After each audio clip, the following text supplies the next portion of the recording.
90% of engineering students want to participate in hackathons throughout their engineering, but they are unable to. It's either because of lack of skill set, lack of communication skills, the lack of a group, or simply not trying. I am the winner of Smart India Hackathon 2025, Ninad, and today I am here to tell you on how to approach, participate, and win in hackathons. So without wasting any more time, let's get into the video. So the first thing is, what exactly is an hackathon? Imagine a hackathon just like a competition. It's either an art competition, a craft competition, similar to that. A competition where instead of teams participating to build an art project, build a science project, you are here building a coding project. Hackathons are programming competitions which involve people coming together to solve problems. Each team that is participating in the hackathon can be either of 2 to 4 members, and some hackathons have the constraint of having at least 1 or at least 2 girl members depending on the hackathon type or organizers. Each hackathon has something you call as a problem statement. A problem statement means the problem that you are going to solve using your programming knowledge and your compilers. Each team has to solve a problem. Since we are software engineers, we are supposed to solve a problem through a code. So you will be given an XYZ problem. An example problem statement that I can give you is, I want to manage tasks and I don't know how to. So how do you approach it? You build a task manager using, maybe let's say, the MERN stack, maybe using Java, whatever your choice is. Using that tech stack, you will build a project which will be reviewed by judges during the hackathon. It's a competition, teams are participating, so there are judges to decide who's the winner. There will be multiple judging rounds which will decide the score of your team based on the project you've built, based on the presentation quality you have, based on the clarity and the tech stack that you have used in the project. Tech stack means the technologies that you have used in the project. Based on all of these parameters, they decide on if you are going to win, if you're going to be placed second, third, fourth, fifth. Based on that, they will give you the score for your hackathon. And that is just all about what a hackathon is. It is a competition for programmers to participate. Given a common problem statement, all of the teams build a project prototype. That project prototype is the solution to the given problem statement, and the judges will review each solution to find out the best solution. It's either top 3, top 2, or just the winner depending on the hackathon type. And based on those judging rounds, based on your scores, the winner is decided. That is what a hackathon is. I hope I'm clear with hackathons. For those who you don't even know what a hackathon is, it's simply a project building competition that you do using your code compilers, your laptops, your chargers. You just sit around with your team for 24 to 48 hours, again depends on the hackathon type, and you build a prototype, present it, and if you win, you get prizes, and if you don't, you still get a good amount of experience and you build a lot of things. Now that we've understood what hackathons are, let us proceed to how exactly we can approach, build, and win in hackathons. So starting off with the first point, building the right skill set. As I told you, in a hackathon, you will be participating with a team. In a team, you need to be sure what role every person plays. Just like in a cricket team, you have batters, you have bowlers, you have all-rounders, and you have a wicket keeper. Everybody has their own role. Similarly, in that team, you need your role as well. You can be either the front-end developer, the back-end developer, the database architect, the presenter, or anything else, the document manager, research analyst, and there's really no formality to this. You can decide within your own team what role you have to choose. It's no title that nobody's going to give you. It's always about your specialty. I was a backend developer in my team since I understand systems really well. I understand how to build, develop, and deploy systems. So I was on the backend and deployment section. There was somebody on the UI UX designing part of the team. He and one more friend of mine were handling the research and presentations of the project. I was on the backend and deployments. One of my friends was on machine learning and 2 others were on front end. So that is how my SIH team was. But for the team of 4 or for a team of 3, you can divide your roles in front end, back end deployment, front end presentation, back end deployment the way you want to. So you need to first build the right skill set. Now, usually in hackathons, all members are developers, but there might be a case where sometimes someone's not a developer, but they are better at UI, they're better at designs, they're better at presentations. So you can pick up such people for brainstorming. And usually these people are chosen as team leaders. I'll get to more of that on point number 5. You have to build the right skill set on what would make a place for you in any team. Now, don't go around asking people, what should I do? What role should I choose? They are not the one to decide that. Trust me. Build your own role. Whatever you like. If you like front end, go for front end. Learn state management in React, do Redux and everything. If you're a mobile app developer, learn building those app skills and everything.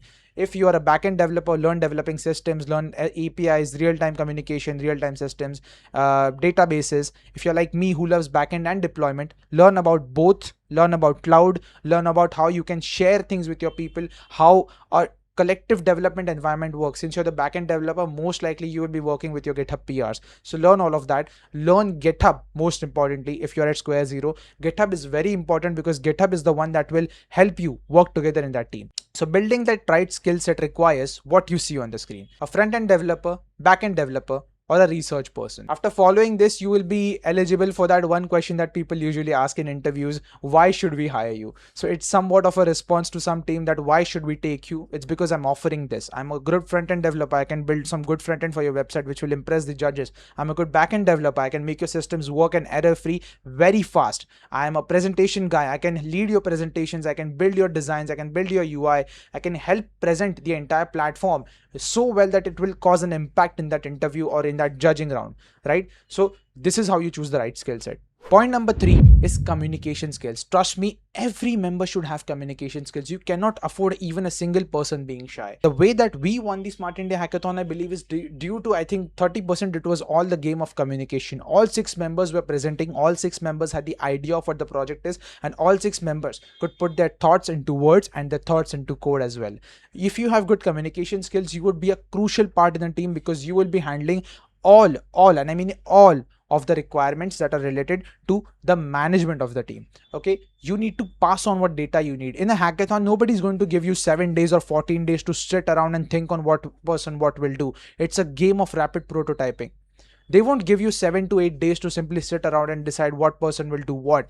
It's a game of rapid prototyping. The judges are going to be here any minute. You have only 1 hour. You simply have to develop the solution. You have to make the necessary changes that the judges have told you to. The change is a big one. There are 3 members in your group. You have to be a huge communication person. You cannot say that you have bad communication skills there. Your coordination should be extremely compact and concise. There should not be more of coordination, less of coordination. There should be no confusion. You need to have good communication skills if you really want to win and participate in hackathons, and that is what most teams look up to. Imagine you're a team leader or you're a team member who knows how to build things. There's this new guy or new girl and they are simply silent. They're not speaking anything. They're very shy. The communication is bad. And when it's that high stakes situation between you and the judges, you're simply not saying anything. You're sitting there. It's causing confusion. Who's building which module? Who's solving which bug? Who's making which system work? There is no idea because you're silent. Hard skills are very important, yes, but so are soft skills. So you have to work on that. See, you can code even $1 billion platform right there in that hackathon, but if you fail to pitch that to the judge, they're not even going to select you for the next round. Some hackathons do have that. So you lose. Technically, you need to learn how to present your idea in 3 minutes. See, if you're a shy person, if you're an introvert person, I'm not asking you to go around talking to every single person you see. I'm not asking you to change who you are or become an extrovert, become an ambivert. I'm not asking you to do that. All I'm asking you to do is establish a nature of you that in high stakes situation and working with a team, you will ensure that your thoughts are exactly on the same page your team is. You need to understand how to pitch your project correctly. You need to understand how to put your thoughts to words. Put all that shyness aside, keep your personality to yourself, but in that hackathon, when you're working with the team, all of you need to be on the same page, because if you're not, it's going to cause catastrophic failures in the management of your project, and that will in turn lead you to lose. And then, a bad communication skills mean that then the next time no one's going to ask you for the hackathon. There's a lot that can go way worse than what I'm talking about if you're not having good communication skills, and this will also be useful for you further in your life when you'll be sitting for interviews. Communication skills are hugely judged in companies. These days it's even more, so that will help you later on. So please build communication skills. If you're an introvert shy person, at least build enough communication skills that you can coordinate with the team, that you all are on the same page, that you all are open to just adjust in those high stakes situations. That is very important during an hackathon. Point number 4, assembling your team. It's finally time to build a core team. Whenever you're approaching hackathons and you have to win hackathons, it's not like you're going to approach and participate in the hackathon and win it randomly. Each hackathon has 12 to 20 teams participating. Some hackathons even have more. When so many teams are participating together, the competition is very high. At that time, you need a core team. You cannot just go and ask a random person or a group of people that we can go together to a hackathon and then not continue with them the next one. You can't keep changing your team again and again. You need to have a core team. The most important part in that hackathon is synergy. Synergy is one of the most important factors of winning any hackathon. And trust me, synergy is very, very, very important. When you're participating in that hackathon, you need to ensure that there are these 3 people, there is 4 people that you're participating together.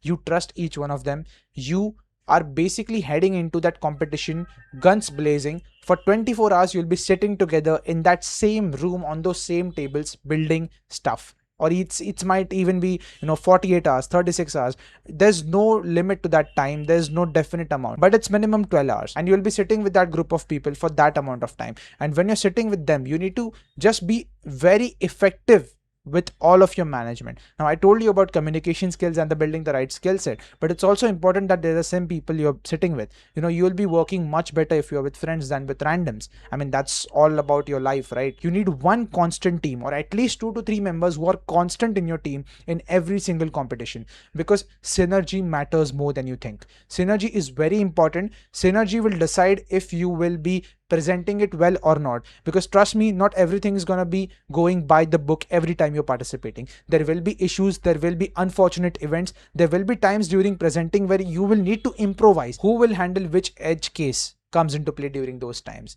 Ask around people in your college if you want to be a core team and you want to participate in hackathons together. There are so many people who simply want an invitation. Trust me, you are not going to look like a weirdo for asking people out to hackathons. Trust me with that one. So many people want to participate in hackathons and they are not doing it simply because they don't have a core team. When you build a core team, same people going to events together, you're simply gonna grow. So trust me with this, build a core team. You need to also have a team leader who's a good presenter, who can think critically in very high tense situations, and a person who can find ways out through these things. And you can usually find those kind of people: front end, back end, database deployment, team leaders, UX designers, and assign those roles early on. Start working on them one by one. Start grinding for participating in those hackathons. You have your core team ready, you have the right skill set ready, and you have your communication skills ready. So onward to the next point. Next up comes prototyping and practicing. Now that you have your core team ready, if you want to participate in hackathons, and let's say you're not that good of a developer, you're learning still, you're a new person to development and building things, right? So you can start building prototypes together. I'm not telling you to build it against the clock for 24 hours or 48 hours. Just pick a dummy project of yours. One thing I would advise is it would be much more optimal for you to choose a major project or a minor project team from your college and pick that exact team and throw them into the hackathon so you can participate together. It is because your synergy would already be good, you're already friends, you're already working on projects, so you would know on what person handles what. But if it's the case for you, which is for some people, that they don't find their people in those major or minor project groups and things simply are not synergetic and you're simply tagging along to keep that semester going forward, then it's okay. Build a separate core team and build a project of yours, not against the clock, not against time. Take 7 days, 14 days, but build a project together. Look on what person is making something better or worse, who's good at something and who's bad at something. Just like I told you, assigning the roles, it can be done in this part. Build a project, talk about your strengths, talk about your weaknesses, talk about what's lagging in the team and what's your team's strength, and just make a good list out of it. Collaborate together on these issues. Earlier when I asked you to learn GitHub, if you remember, in building the right skill set, this is where it will be useful. Now try to practice going as fast as you could on GitHub. Learn the GitHub interface so well that if there's a presentation coming and you see the judges coming towards you and there's a PR ready, you need to merge it instantly. You need to have that on your main branch so you can display it to the judges. They don't want you scrambling on the terminal going to the other branch to display that code. And that is just one of many examples I can give you to start building prototypes together as team. Build it, understand what you're lagging, understand your strengths, put them on paper, write them out, and understand what areas you have to improve. That core team with the right skill set, the right communication skills and good practice, you are almost ready to participate in hackathons. And the final 6th point, I said you were almost ready. So why were you not ready? Because you were not participating. Point number 6, start participating. You now have a core team, you have the right skill set, you have the right communication skills, you have a core ready people with you, and you have already built or practiced on a project together. So now all that's left is to start participating. Go ahead, start participating in hackathons, register for hackathons, build your PPTs, start approaching problem statements, find your solution, sit with your team for hours and hours in a meet, try to brainstorm solutions. Trust me, it will make you better as an engineer. It will also help you further in that job interview when people ask you questions out of the box, right? Your critical thinking is also questioned during those times, and your critical thinking will get much better when you start doing these. The not being ready part, just get out of it. This is one advice I will give you. People always make the excuse that I am not ready for a hackathon. Nobody ever is. Unless you start participating, you are never ready. So jump out of that comfort zone of yours and start participating. Don't wait around anymore. You've done everything you have to, everything you should have. And yeah, that's just it. Just follow all of these points and you will be good to go. That's all about it. Thank you so much everybody for watching the video. It was really one thing that was on my list and I just said let's get this out. Next week we start with the SIH series. I'm going to be posting 2 to 3 videos on that. I'll be posting my vlog, I'll be posting the tips and tricks video, and I'll be also posting some things. I've still not planned out the third video. I still have to do it, but yes, it's in the works. So I'll be posting these 3 videos next week onwards. Just stay tuned. My vlog might drop on Wednesday or Thursday, so I'm just making the thumbnail after this one right now, and then I'll be just scheduling it for Wednesday and Thursday. So thank you everybody for watching. Make sure to like and subscribe and share this video to your core team, and that's all from my side. Thank you everybody. Ninad out.